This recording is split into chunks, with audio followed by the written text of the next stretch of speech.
All right, time for questions. Chad, go ahead. Mr. Speaker, good morning. Good morning. I know what Republicans have said, saying the shutdown is because Schumer is afraid of Ocasio-Cortez. There have been questions to Ocasio-Cortez, Schumer, saying, is this because you're afraid? Are you going to challenge in a primary? They deny that. I understand the tension here about the shutdown. But just because you're saying that that's the case does not necessarily make that true. When they deny that, why should we continue to say, okay, it's because they're worried about their left flank, or Schumer's worried about Ocasio-Cortez challenging him in a primary? Well, look, I'll be intellectually consistent and tell you don't listen to what politicians say. Look at the actual evidence. I could put on my evidence here.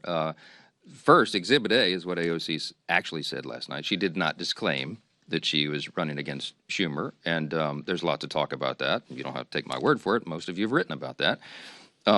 But then also look at the evidence. Exhibit B would be what happened in March. And when we began all this, and I think at the first or second day of the shutdown, I brought you a magazine cover that I had on a big stack on my desk, the Washington Examiner, and it was a cartoon depiction of Chuck Schumer leaving the Senate with a box with all his belongings as if he'd been fired, and he had this shameful look on his face. And all the House Democrats were drawn behind him, screaming at him, holding up signs saying he was a traitor, etc. And that's the abuse he took from the far left corners of the base after he did the right and responsible thing, by his own words, not mine, the right and responsible thing to pass the continuing resolution in March. We have the identical product on the table today. What has changed? Don't take our word for it. Just go look. The only explanation for this is that Chuck Schumer does not want to face the heat and the scrutiny and the abuse that he took in March for doing the right, responsible thing by the far left voices in his party.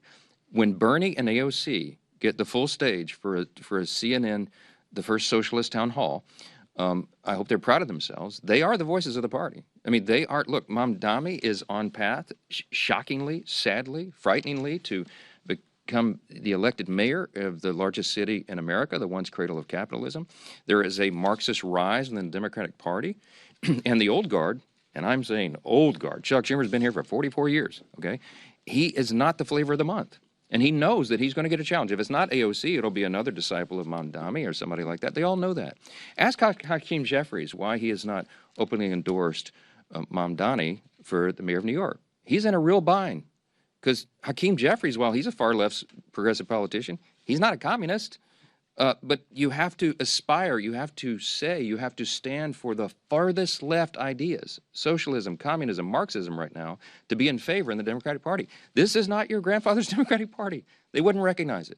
And that's the dynamic that Chuck Schumer is dealing with, and that's why he's drawn the line right here. He had to show a fight, and everybody knows it. It is plainly on display.